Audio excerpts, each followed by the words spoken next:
All right, everyone, welcome back to Discourse Debrief. This is semester 4, episode 4 now, a bunch of fours.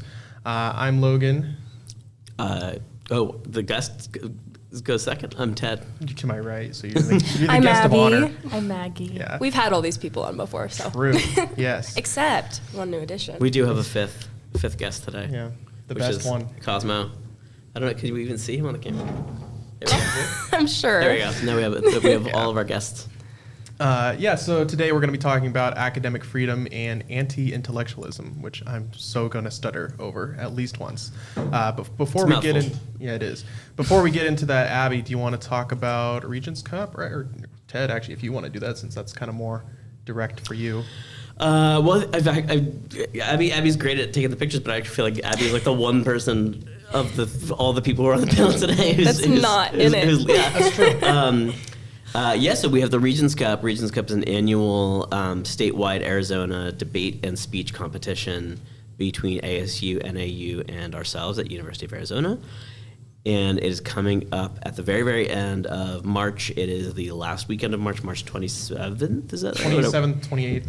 Yeah. That weekend. And this year, University of Arizona is hosting. So if you are a University of Arizona student who is watching this episode, clear your schedule. Come over to Eller that day, cheer us on, and you also can get an opportunity to see what it looks like if you ever want to try out in a future year. Maggie and Logan, if you want to add on anything about, you guys are prepping around the clock right now. You guys are partners. Yeah, Maggie and our partners are going to be competing in the actual tournament.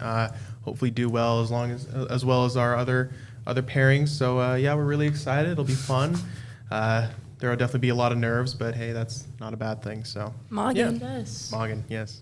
All right. Maggie and Abby are best friends, and Logan and Maggie are debate partners, and Logan and Abby are going out, so we have a bit of a throuple situation that's going on. Throuple? Whoa. No. I don't know if Jordan would be happy about that. All right. Anyway, so the topic today is academic freedom and anti-intellectualism. So I guess just to start out with, what do you guys think academic freedom is? How important is it to you? And we'll just go from there. So whoever wants to go first. Okay, I'll go first. Academic freedom to me, at least from a student perspective, is kind of like I have the right to sort of choose what I want to learn in terms of a degree path. Obviously, I have like gen ed requirements. Depending on my major, I have certain classes that I have to take. But after that, I pretty much have the freedom to say, like, I want to take this class instead of this one, and like I'll still graduate. So that's academic freedom to me, and obviously it's important because, it's my choice. I would say that's the same definition for me, especially as a college student. I don't know if I'd say the same from when I was in high school. Yeah. But yeah, right now the ability to choose my classes and my major and the path I want to take academically and professionally. Mm-hmm. Yeah, I think also I agree with those things, but I would just add like transparency is a big part of academic freedom for me in my experience, and having like a part in my academic journey rather than just kind of taking a back seat. And I like being able to speak with professors and teachers and, be given those opportunities. Yeah. I think I'll put a slight variation on this. So I think the most important thing about academic freedom, in my mind, especially coming from as a faculty member, but I think this goes for students as well, is what it's freedom from, right? And I imagine as students, you don't really see kind of behind the scenes, possible threats to all this stuff. But I mean, academic freedom at higher education means it should be freedom from administrative bodies. It should be freedom from donors who are, giving money and telling you what you can and can't teach or what you can and can't learn. Freedom from the government telling us what we can and can't do. Really, academic freedom is, at the higher education level, is that students and teachers should be able to basically decide together as a collective, figure out what it is that the classroom is going to look like, what the material is going to be, without any outside forces telling them otherwise. Yeah, I think that's a great perspective. Maybe this is only for you, but if anyone else wants to jump in, like, given that, like, if we assume that we are living in a world where it's just the university making those kind of decisions and like all the moving parts within that university, Like, what would be the limit of that? Like, if everyone decides we want to do this thing, like, someone steps in and is like, well, no, you can't do that. So, like, I guess to rephrase that, what is the limit on that freedom? Misinformation. Stanley Fish, an academic and scholar, has talked a lot about this. He has a really great book called "There's No Such Thing as Free Speech," Sure. and it's a good thing. And basically, he argues that there are constraints that we put on our speech all the time in order to both be legible and understandable to other people. So we figure out how to sort of word our sentences in a way that you'll understand what I'm saying. But certainly at the university level, we shouldn't have books in the library, for instance, that are filled with completely inaccurate information. And we shouldn't have university professors out there who are delivering inaccurate information. Other than that, there's really not a whole lot of constraints that I would say, but I'd be interested to hear. And I don't know if people who are watching know what each of your disciplines are, and I'm wondering if maybe this varies from discipline to discipline. But or do you want to go first? No, go ahead.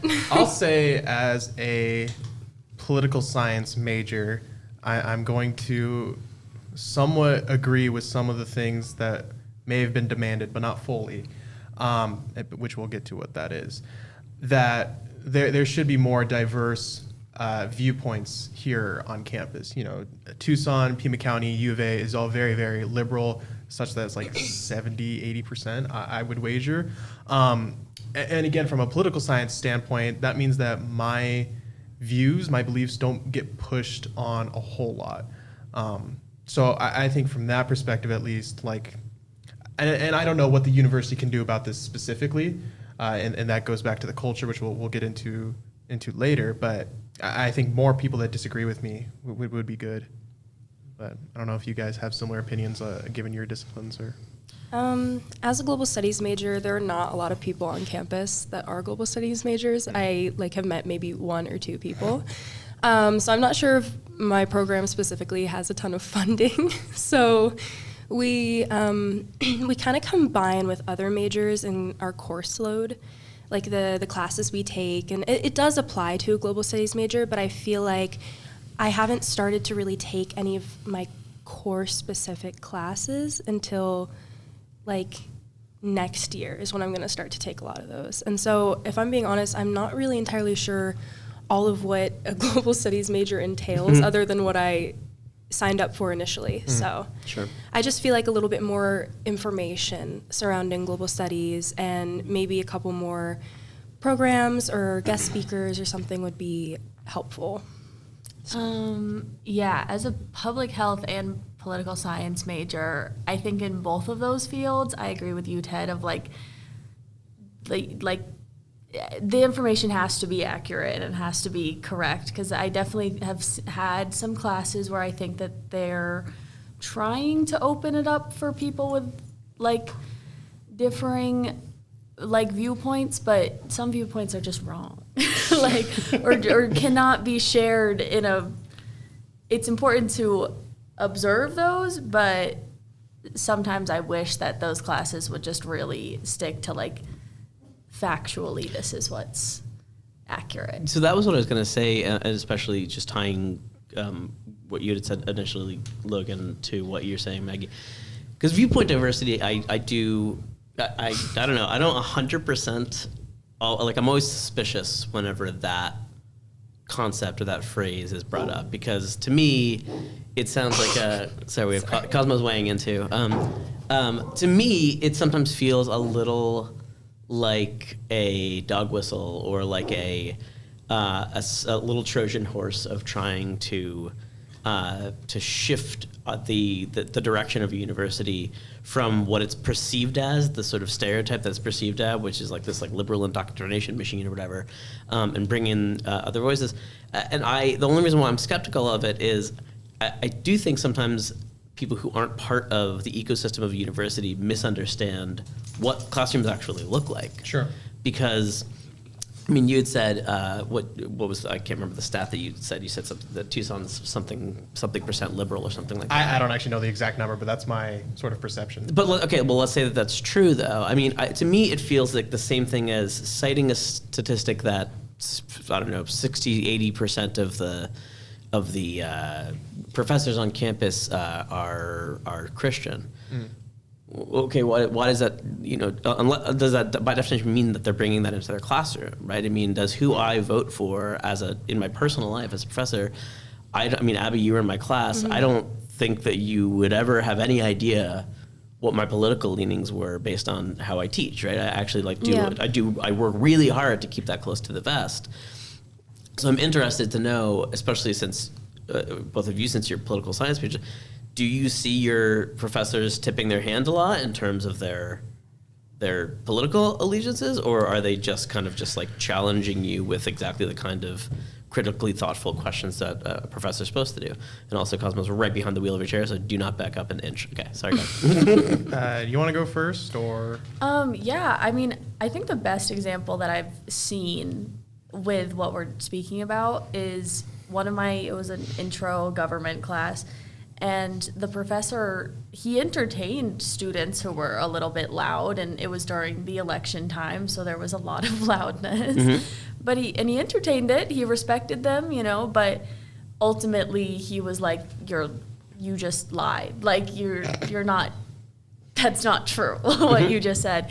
And I think that that's how it should be handled, because he didn't make his stance known, but he approached it from a very, I'm not going to tell you what's right or wrong. I mean, I'm not going to tell you what party is right or wrong, but I'm going to tell you what is right and wrong, like factually. But I'm not going to talk about right or left. I'm going to talk about right and wrong. Yes. Yes. I like that. That's good. That's good. I guess an example I have is maybe a little bit more extreme than that.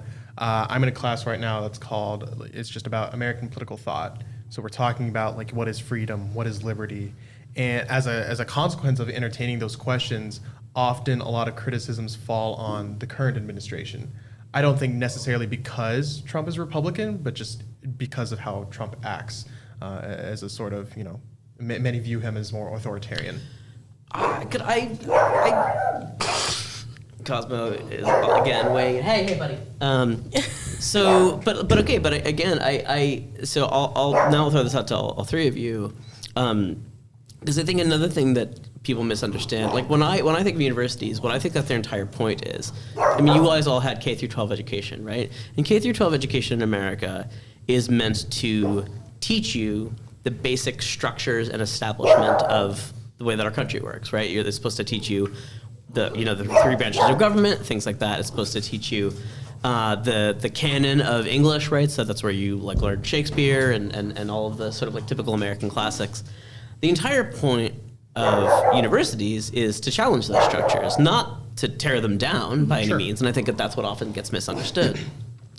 But just like you would in any science class, right, you are supposed to experiment and test the strength and stress test the foundations of those things, right? Yeah. And so I think that I don't know that it's because the Trump administration is conservative or because of Trump's particular policies. When I was in undergrad, I was there when Obama was president, and people were challenging that administration because that was who was in power. Sure. And so I think it's largely just you're meant to question whatever the establishment is.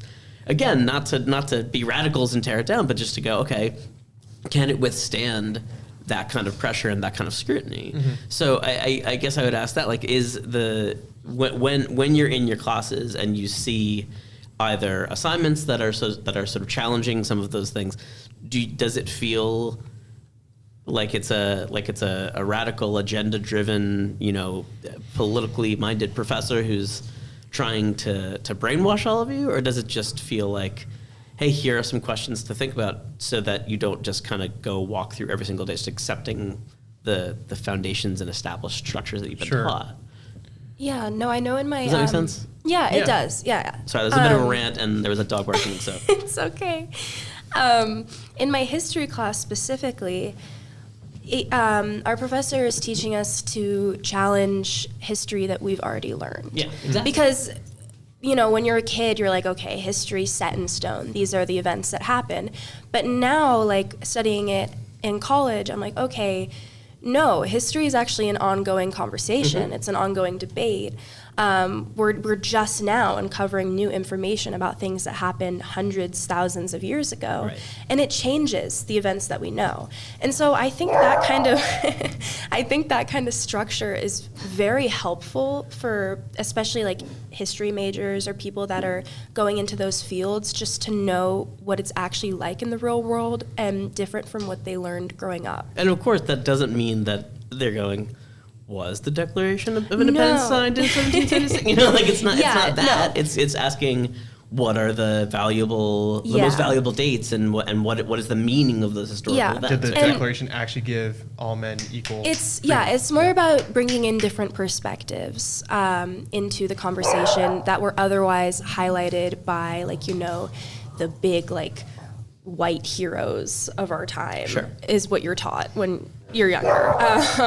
But I mean, to be fair to K through 12 education, Yeah. not in that way, right? Like certainly no one's taught like, and those founding fathers were great because they were white, right? Like, there's not that. It's just. But their stories are the only ones that were highlighted. History's written by the winners, and so and that's what we learn when we're growing up.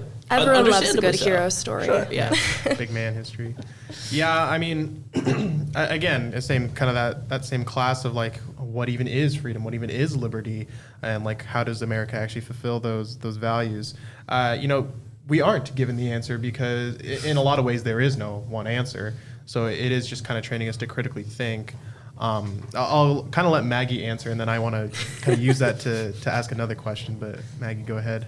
Oh, sorry, a little distracted. But I just want to bring it back, because with the differing of opinions, I think that it's important to note that college campuses have been predominantly progressive, like, forever. For sure, yeah. So, Yeah. and that's not just like because they're trying to push like an agenda. It's just typically when you learn more, you kind of like think more. So you're like training yourself to actually question things and not just blindly follow anything. So I think that's probably why we don't have a super wide range of opinions, like, because a majority of us can all agree on like a bottom line of question and think more critically and think deeper and don't just take things at surface value. So like that's kind of how I see that whole scene. Yeah. Well, I just think like when I hear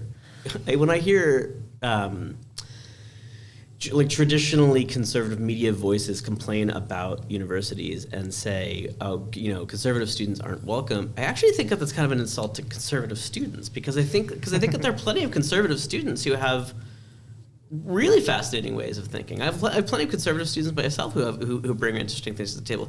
AJ, who's part of the Regents Cup, deeply reads a lot of philosophy and always has really thoughtful things to bring to the table. I think that there is actually weirdly kind of like a stereotyping that conservatives in media do of young conservative students that just assume that being conservative means that you are falling in line with this sort of like very myopic narrative of what it is that America means, what it is that the Western canon is, like all no matter what the discipline happens to be. So I would slightly disagree with the way you put it, Maggie, because like when you said there's a reason why there's not a lot of different ways that we all think on campus. I think we actually all do think in very different ways. I think that, again, the thing that often gets rejected on campuses is an inability to move out of the like single space of the way that you're taught to thought up until that point. But you said you wanted to say that was actually going to be kind of what my question's about, is like we all have this perspective of like, okay, we're not being told what to believe, but like we're being, you know, taught to question the world around us. But that's our perspective. But from especially the American conservative movement, their perspective, it is the brainwashing. It is the liberal agenda, the progressive agenda. So I guess my question is, like, where do you guys think that stems from? Is it like to your point, like the media, is it fear mongering? Is it just like a historical misunderstanding? I mean, where does that even come from? I have the actual answer, but I'll let you guys respond first. Oh man, I don't even know. I feel like, okay, the media puts out a lot of sensationalism and loves to, like, harp on certain things for a very long time, and then once those things, whether it's a lie or not, it becomes truth because it keeps... They keep talking about it. Yeah, they keep reiterating it and putting it out there. So I think that maybe could be something with what happened with universities in the media, but I'm not entirely sure. I think a lot of it is intimidation. I think that education is intimidating to a lot of people who want to spread a certain narrative. And the more we educate young people in a larger, in a more diverse group of students, that's really intimidating to a lot of people because it's like, oh God, what are we gonna do? Like they're reading. The kids are reading. And I think that that's really intimidating, and it's, I don't know. I think that that's why. I mean, I think even if we just like take at face value what the movements represent, conservatism versus progressivism, yes. Mm-hmm. Conservative values are all about tradition, and like the point of the university is to kind of question that tradition. So just from that sense, like on its face, like that seems like that would, like you said, intimidate some of those opinions, and definitely make it seem like they're being pushed away. Yeah. But Ted, you said you had the actual answer, so I'm curious what that is. I do have the actual answer. So one we kind of have touched on, right? Which is that I think it's in reference to that. I think it is a misunderstanding of what it means to question that tradition. I think that it's assuming that questioning that tradition means telling people that it's terrible and that we should throw out those traditions and that we should just go and do this other thing. So I think part of it is that. Part of it actually stemmed from, I don't know how familiar any of the three of you are with William F. Buckley, but William F. Buckley was an incredibly predominant conservative voice in the mid-20th century, pretty much all the way through the end of the 20th century. And he wrote this book called God and Man at Yale in the 1960s, right after he had graduated. And his whole entire thesis was exactly what we're talking about. It basically stems exactly from that moment, from the popularity of that narrative that he had written, that it's everywhere that he went on campus. It was just liberal voice and liberal thoughts, and there wasn't space for anything. And he had spent a lot of time kind of pushing that narrative and selling it, I think, quite successfully. And then the third thing is the kind of what you're talking about before when we look at like voting records of professors, right? There's a really great academic, I think his name is, I want to say Jeremy Strong, but that's an actor, so it's not that. He had made the point that when, for instance, people who work for oil companies vote for Republicans, it's not surprising. It's in their economic interest, right? I mean, that's often, oil companies often are supported by Republican legislation. So too is it the case where, for instance, if you are a professor of sciences, especially environmental sciences, you're probably more likely to vote for Democrats because Democratic legislation often is environmentally friendly. Sure. You're probably more likely, if you work at education at all, to vote for Democrats because they tend to increase funding for education, right? Again, I'm not saying whether that's a good thing or a bad thing, but it just makes sense that just for their own personal economic interest, given the party platforms, that's the logical decision to make. Yeah, and so and what my point is, again, like that would only make sense as a complaint if we knew for a fact that they were bringing those votes into the classroom. If what they were doing was they were then translating those votes into the classroom and saying, and now you students should all now go out and vote for these people, right? Yeah.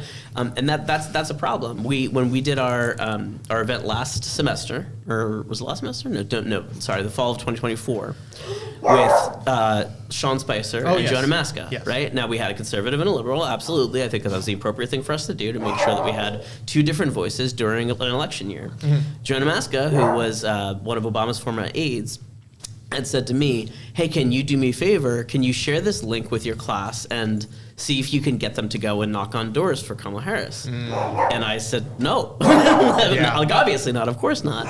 Because that would be absolutely unethical and inappropriate for me to do as a professor, because I would be wielding my power. Certainly students might feel intimidated and think, okay, well, what I'm supposed to do in order to get an A in this class, is I'm supposed to go and try to hype up whoever it is that my professor is voting with. Right. I wouldn't do that. And so that, I think, is a line that any professional professor is going to draw, despite however they vote in their personal lives. Yeah. So that's the actual answer, I think, is that we misunderstand the votes of professors as being translated into class. We misunderstand the purpose of a university challenging authority as trying to tear it down.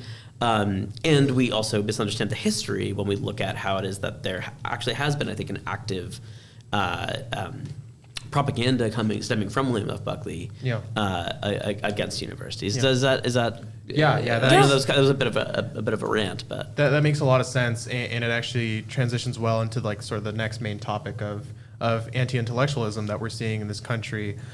So for context, I've been reading up on the demands that the Trump administration made to specifically Harvard. I think they were the first ones that really got targeted. And some of the demands were, what I said was have more diverse viewpoints, admit fewer foreign students,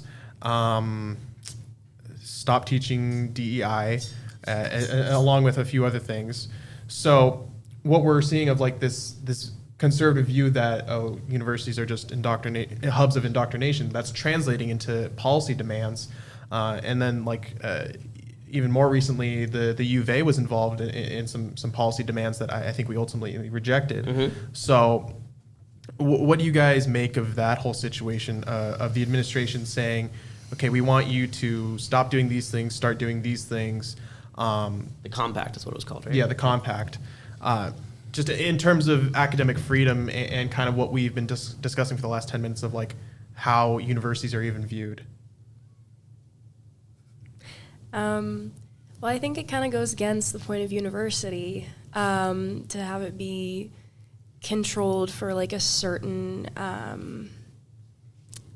agenda or somewhat. Because I think, like, as we were talking about, universities is meant to, challenge your thinking and to make you a better thinker and student. And so I feel like some of those demands would not fulfill the purpose of what university is supposed to give to students. Well, yeah, that's actually a good point.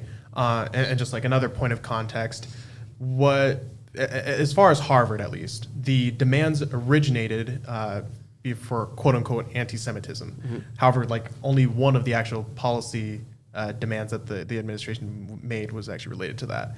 So, but I think that can also go back to challenging your way of thinking. We have this conflict, trying not to say like, okay, well, obviously so-and-so is in the right and the other person's in the wrong. We say like, okay, let's actually critically analyze. And I guess, that was perceived as being like pro-genocide or, anti-Jewish, sentiment. And obviously that wasn't the intent, because it's the point of the university is to question those things. Well, and again, like where do we place what's a liberal versus a conservative value? I mean, freedom of speech and freedom to protest, I think, has at different times been owned by both of those different ideologies as being very, very important to them. And I mean, I don't know, student protests about what was happening in Gaza. I don't know. Like, do we call that liberal? Do we call it conservative? Like, it's just students exercising their right to speech and protest. And I think automatically assuming, because the thing that they're protesting were the policies of the Israeli government, and assuming automatically that means that it's anti-Semitic, is I think it's weaponizing that phrase and that concept in order to achieve a certain goal. And Maggie's knocking on something, so that means that's good, right? Yes. No, yes, I agree. I also just think with that, it just obviously that was not targeted because they were concerned for the students there, because these are, I mean, specifically Harvard, obviously, best school to go to. So it's like, okay, it's obviously not the education that you're not like, oh, you're performing really poorly, we're gonna make you do this. No. And so it was just kind of funny to be like, colleges colleges are pushing an agenda while actively pushing an agenda, and Yeah. and like just suggesting that was kind of, and it was very interesting as well, the schools that were being targeted with it, because I wouldn't have necessarily put us with the others that were being. Because we have Brother Dean out there shouting at people and telling them that they're going to hell. Yeah, and I mean, it like made religious sense revivals on a Wednesday in the middle of our. when it was like these super prestigious private like Ivies and such. But Brief intermission. No, keep going. Escape artist. Keep going. We're good. But yeah, like it was just kind of interesting to see U of A up there with. Yeah. I know. I was honestly very surprised. I was kinda honored. I was like, oh, you think we're very smart, I guess. Well, I'd like to kind of ask a question. So, if we all kind of accept that some of the demands that were being made were for lack of a better word, not in good faith. I know we can't possibly divine the true intentions, especially with someone like Trump. But what do we think might have been the actual motivation? Like, oh, this is my actual plan in making these demands. I don't know. I think a whole lot of bigotry. It's probably up in there. But well, it's funny because I've said that this administration is like, it's kind of weird to be like, no, we want to learn less, guys. Like that's our goal is to learn less, because like, okay, whether or not you like something like pronouns, like and like DEI and stuff like that. I'm like, whether you, I guess believe, quote unquote, because whatever. But it's like that's still learning facts. Like it's still, it's not. And a lot of history too. And history and like learning these things, so you can say that you don't, I guess, believe in gay people. But that's still history that you have to learn, and you would be done a disservice if you weren't taught that. So like, I don't really know. I think that it's erasing culture. It's erasing things that are deemed super radical and all that. But I think you said it perfectly. I think it was definitely a means to control something that seemed like uncontrollable. I agree with control. So I think, I don't know if I mean like control, but more so like reining it in a way. Or expressing influence of some kind. Sure. Yeah. Like just, I mean, trying to impose some sort of like specific structure on universities that have already been established. Yeah.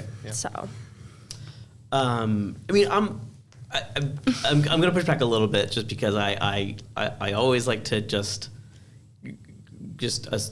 assume that everyone's operating in good faith and not try to How kind of you. try to sort of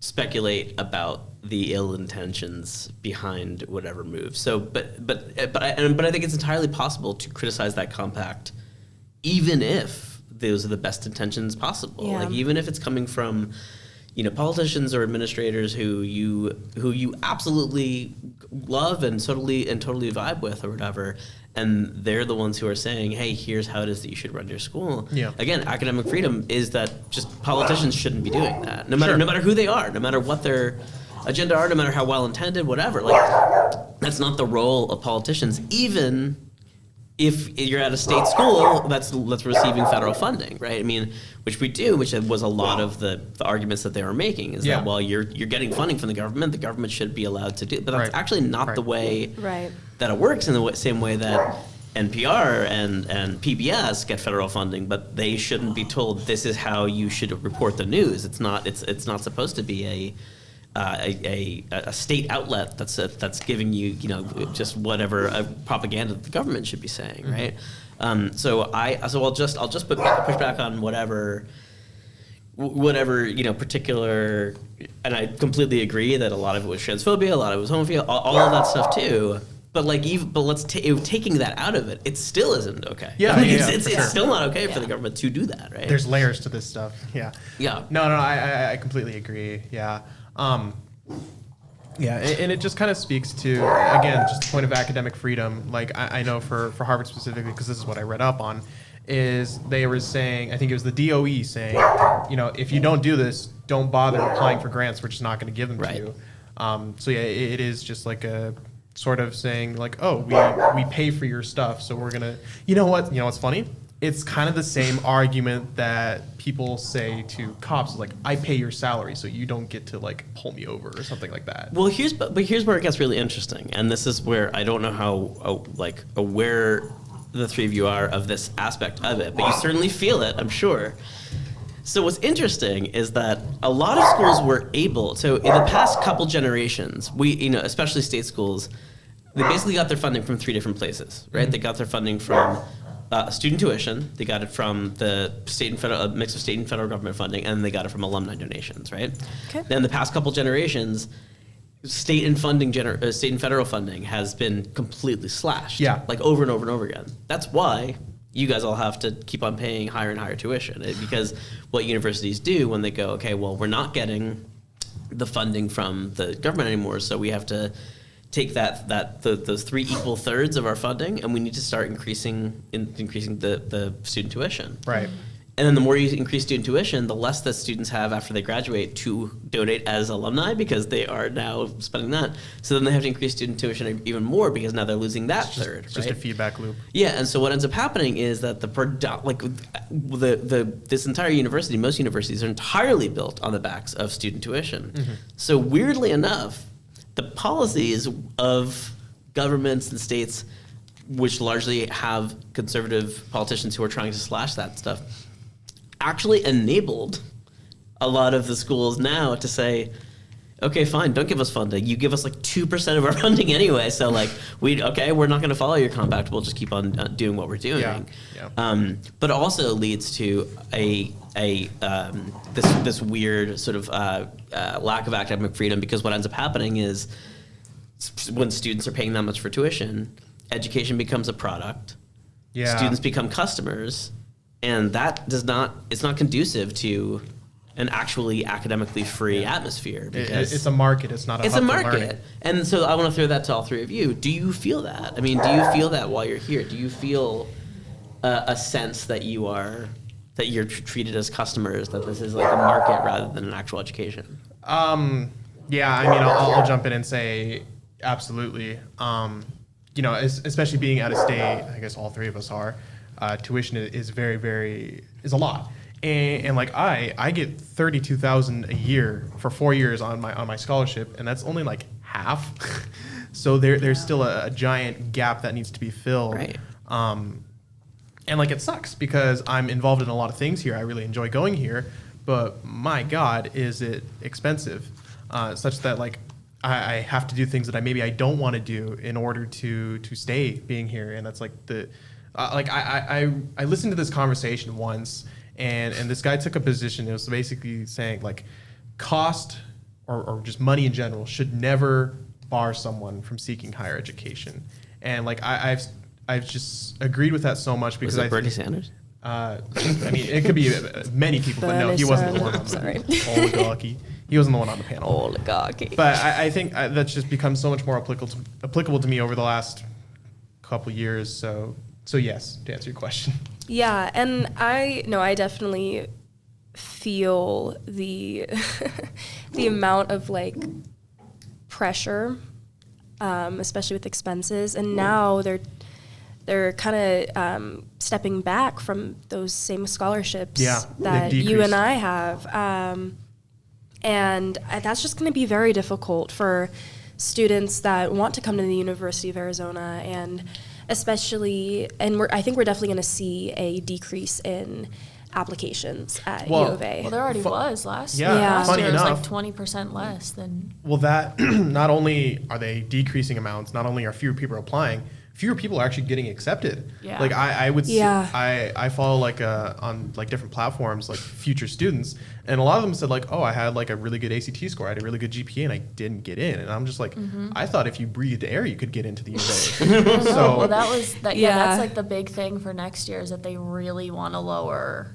the acceptance rate. They could only lower it at this point. I mean, that's why there's student housing getting built all over the city, because they kept on expanding. Well, but then there's like, so to answer the question, it's like, I of course feel like it's because public universities historically have been like the cheaper option. Right. Yeah. And now U of A is the price of, any of the Northeast like top 20 Sure. schools. Like it's insane how much it is, and the lack of my scholarship and money offered from freshman year to now is completely different, and like Yeah.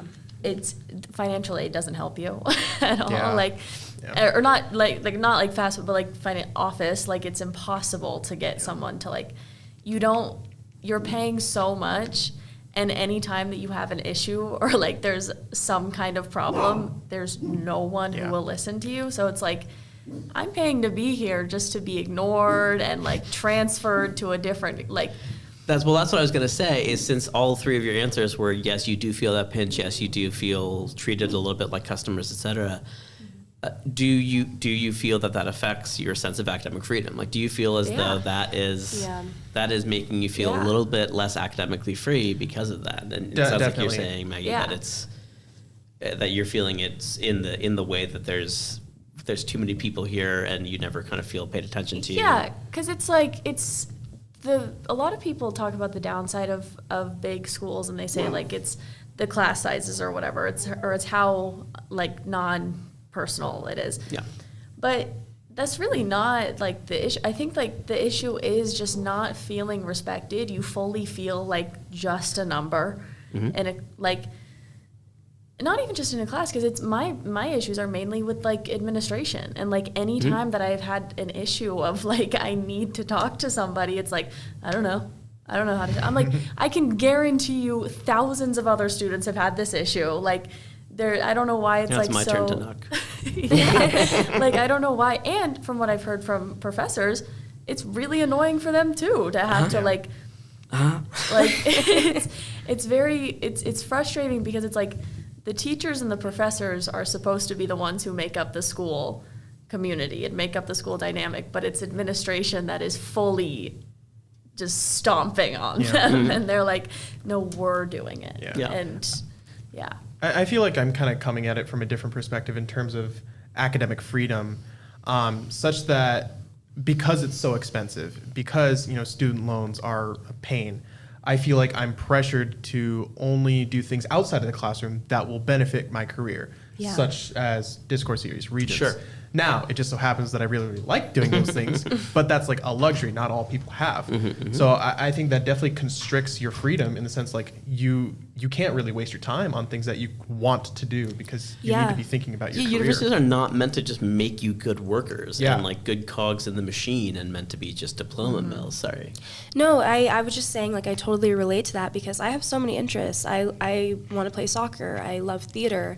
But those things aren't going to help me in my future career in law. Like, it's not going to help me get a job. And obviously, I love Discourse Series, and I love sitting in on the Regents meetings and all that stuff. But then again, like, that's one of my interests, but it's not all of them. And when I came to university, I was very excited to get back into theater and to get on an intramural team. And I did that last semester. I did soccer, but this year I don't have any time to do it whatsoever. And it's just like, I don't know, I'm only taking 3 classes right now. I add 2 on for the second 7 weeks, and it's like all my time has been taken from those classes, and I don't really have freedom to do anything other than the few things that I'm involved in outside of That's another really class. good point. Earlier we were talking about like, the classes, the professors, what kind of message are they giving to you? Honestly, university to me is only like, the majority of it isn't even in the classroom. It's like the other things that I'm doing, stuff like this, stuff like Regents. Like what I'm doing in the classroom only makes up a sort of a small fraction of my experience here. Sure. Yeah. Well, and another thing I want to talk about that Maggie mentioned earlier is transparency. A lot of professors, it seems like, I'm not saying you, Ted, but a lot of professors seems like they outline a specific academic program that they're offering, and then you get to the class, and yes, you have the ability to drop it and to find a new class, but at that point, not a lot of the classes that you need to take are open. And so in my personal example, the history class I'm taking, I love the class, I do. but it is not what I signed up for initially. I was supposed to only be reading like 90 pages a week, and I'm now reading entire books a week.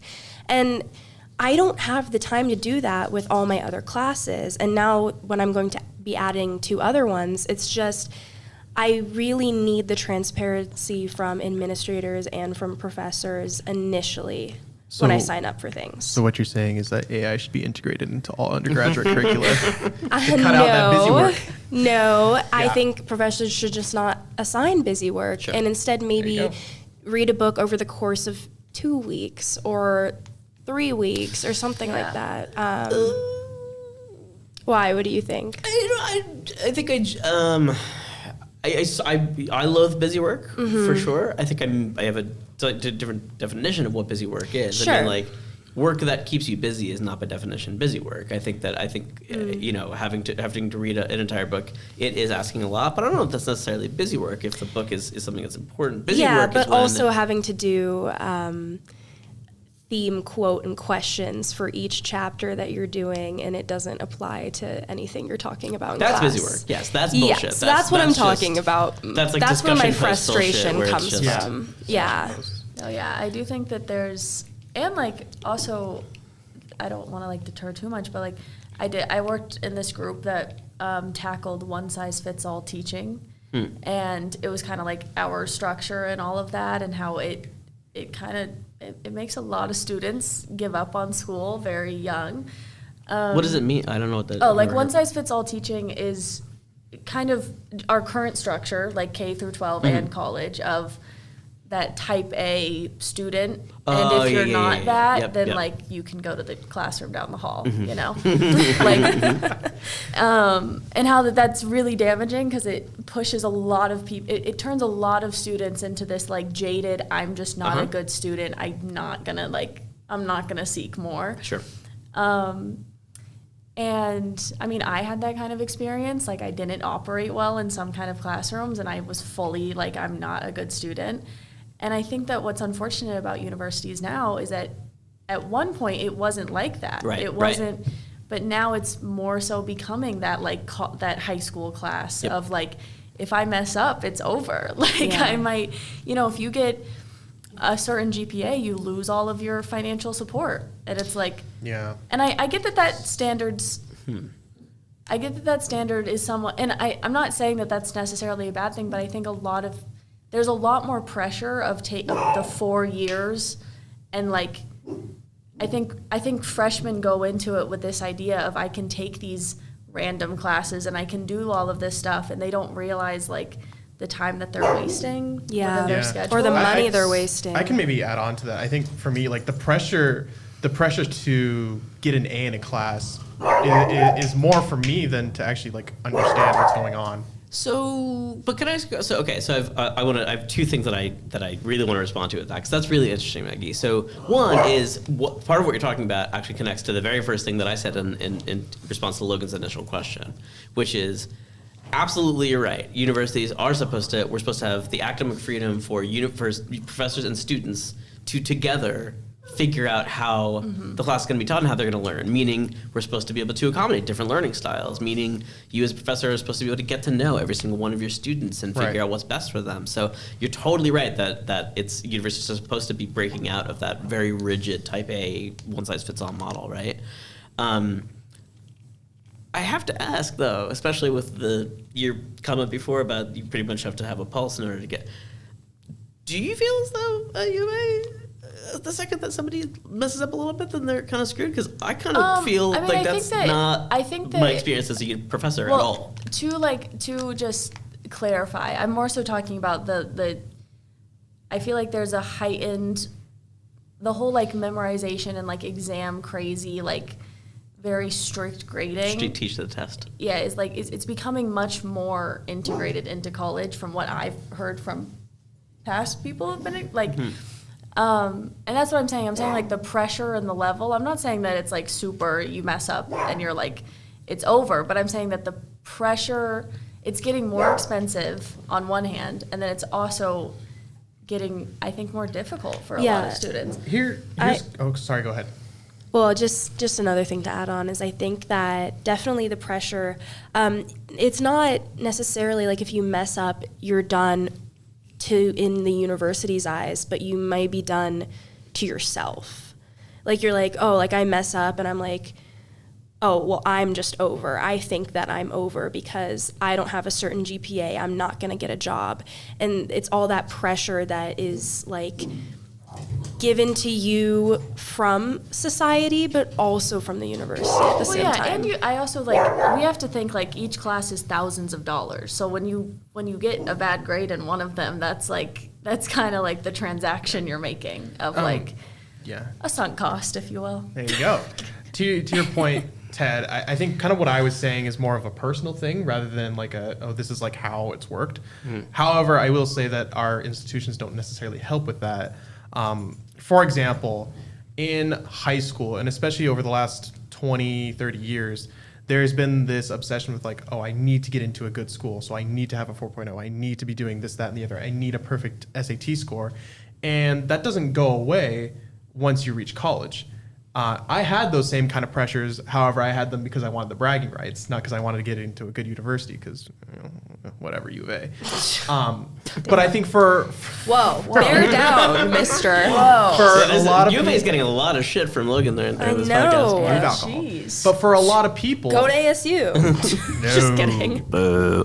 but for a lot of people, they put that pressure on themselves because they want to get into that good university, Yeah. and that pressure just doesn't go away. I feel like I have a wildly different experience than the three of you. I mean, I think all three of you are very good students, and so yeah, it's certainly, I'm sure that you put that internalized pressure on Yeah. yourselves, and you probably are surrounding yourselves with people who are upset. I mean, I'm not gonna admit how many years I've taught here because I don't want to give away how old I am, but in the time that I've been here, the amount of students who just straight up don't attend class. Like, I'm not talking about like don't do their work or like aren't paying attention. Like, I'm talking about like just don't even go to class.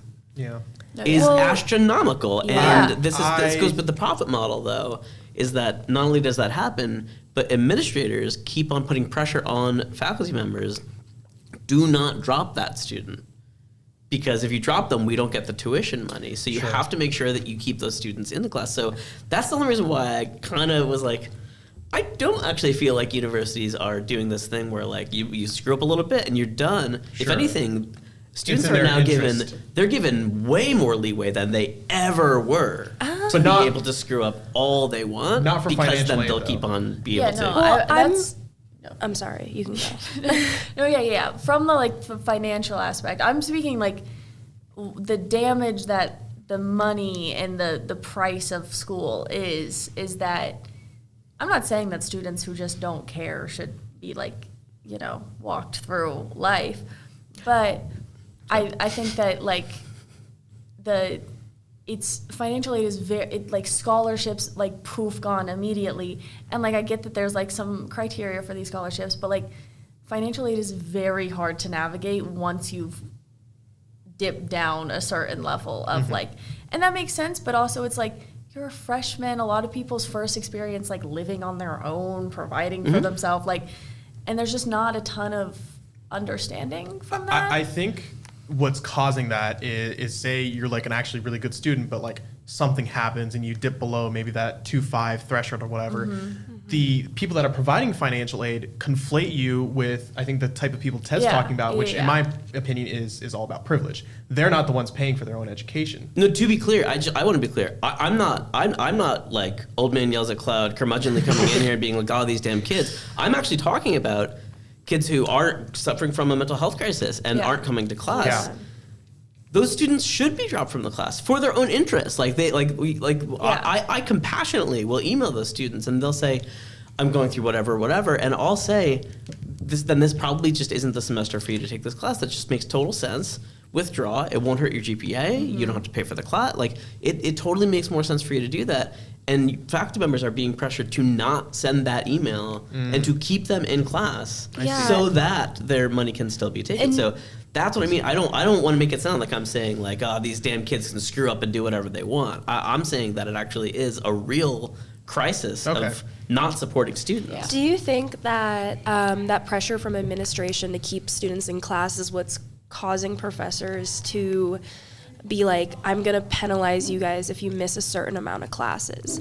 Because to me, like, I have so many classes where professors are like, you're only allowed this amount of absences, and I don't really know where that stems from. Is it from, like, the code of conduct, or, like... I mean, honestly, I think that's pretty sensible. Like, maybe I'm wrong. Maybe that is touchy of me. But okay. like, Look, I don't think that's like a weird thing that professors do. Like, I have a much more you gotta extreme go example. if you get a job after you graduate. Your boss is going to say, like, you have this many sick days that you can take. Like, you can't just there's not, like, no attendance policy. Yeah, in but life. also, like, I don't know, you're paying for it too. So I feel like I care, obviously. But and that's the education as a product mindset that I'm talking about. Yeah. Like, that they've convinced you that, like, well, I'm paying for this, so I should be able to have whatever experience I want, even if that means not going to class.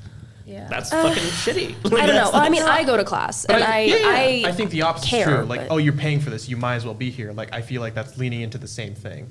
So I Sure. think both are true. Yeah, I don't know. I have a more extreme example. Was it last year or last semester? I think it was last year. I had this law class that it was like a legit lecture hall. There's a lot of people. They took attendance with like this sign-in sheet, and their attendance policy was every other absence is a letter grade, just gone. And I thought that was like ridiculous. Now, they were very lenient of like if you email and say like, oh, hey, I'm going to be gone, here's my thoughts on the class, they wouldn't count that as an absence. However, like that to me just speaks like maybe the people who Abby you're talking about and Ted you're talking about, like there is no leeway for them. And maybe it's for the same reasons. Yeah, I'm talking about people that are kind of abusing that power. Sure. Like, there are some professors that are like, you are not allowed any absences, period, unless it's like a very, very like dire situation. That's just bad pedagogy. Yeah. Yeah. Yeah. I mean, on the topic of absences, I think that goes into like the one-size-fits-all teaching of like, there's a lot of professors that I have that have an incredibly strict attendance policy, but there is honestly no reason to go to their class. And I'm not just saying that as like, I'm saying all you are doing is going through the lecture slides that are already online, and you're not adding anything to it. There's no in-class work. Completely agree. Yeah. So like, I think that that's the issue of like putting efficiency over actual like learning. And I think that happens a lot because they want more students, so they have more tuition and they have like, that You know what's funny though is for me the opposite is also very, very true. I have this class, it's like there's like 18 of us and we have weekly readings. But they're not due until the end of the semester because she wants us to actually do the readings on our own time, like whenever we can. And so like appreciate that. no one actually has to go to class, but there is a lot of value in going to class. No one actually has to do the readings on time, but there's a lot of value in doing the readings on time. I had a class exactly like that last semester. It was my my anthropology class, which I was not a huge fan of. I thought I'd really like it, and I didn't. But what I really appreciated was the fact that all of the assignments and stuff were due at the very end of the semester. Now, for some students that can't really keep a good personal schedule, that might be difficult. But I was able to finish, and she like had recommended deadlines for you to turn them in. It's the same thing. And yeah, so I usually would do them on a deadline, but if for some reason I was really sick one week, I just wouldn't do the assignment, and then I'd make it up towards the end of the week. And I really appreciated that because it incentivized me to actually go to class to learn the material that we were talking about instead of just going to class because I have to know what's on this assignment so I can get an A, Yeah, and I just to be incredibly clear, I'm actually often quite unpopular amongst my colleagues because I'm very critical of the kind of teachers that you're talking about who phone it in, who are whatever, I have tenure or I don't have to do whatever. I totally agree. You must make your class necessary to go to. Like you should make it necessary to go to. Yeah. But that also puts teachers in a double bind because I'm the kind of teacher who does try to make sure that my class is necessary to go to. But then if I have students who aren't going and they're like, well, why aren't you putting supplementary materials on D2L for in case somebody misses your class, and it's like, because then I'm making my class not necessary to go to anymore, right? Right. And all of a sudden becomes that whole entire thing, and then a clash happens between faculty and students, which again, just bringing us back to our original topic. Not to sound like a conspiracy theorist, but I think that is by design by administrations, because Sure.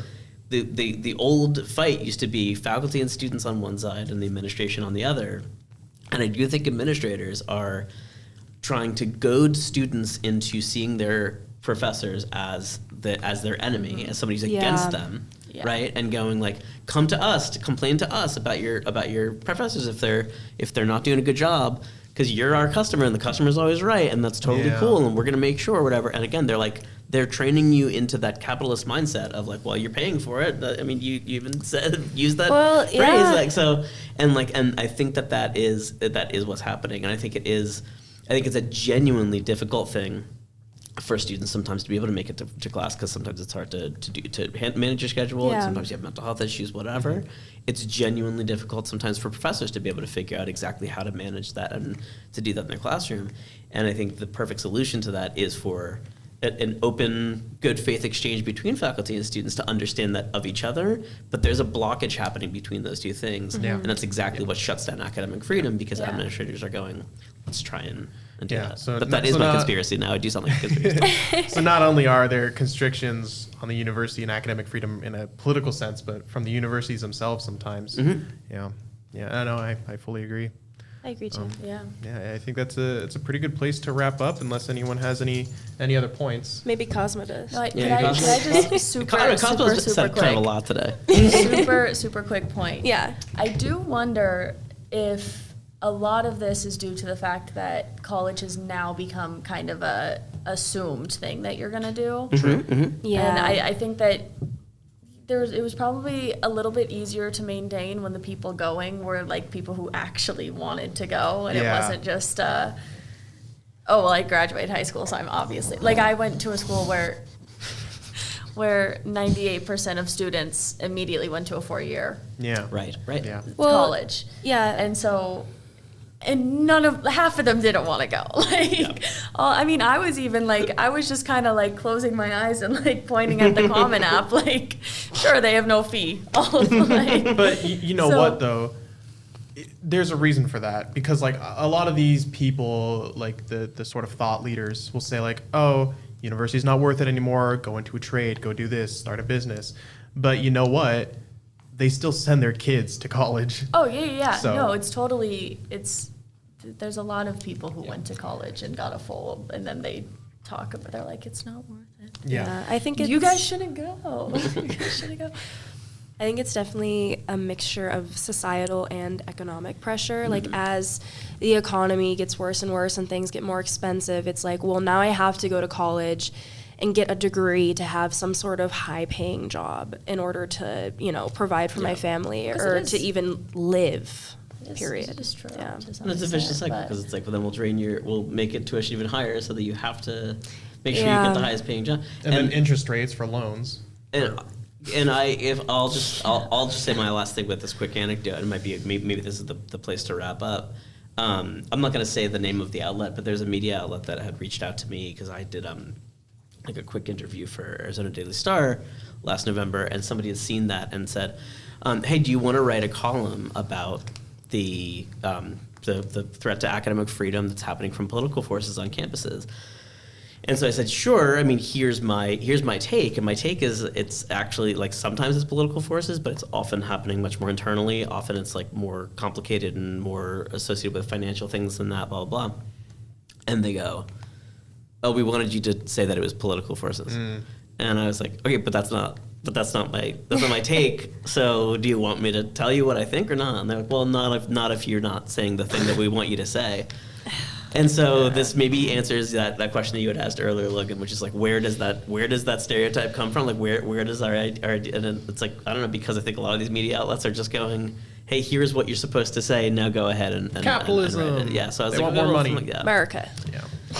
Yeah, no, that makes a lot of sense. What a fun conversation this was. Yeah, it was great. So the moral of the story, the structure of the university is like kind of sucks, just like for many different reasons. Cooked.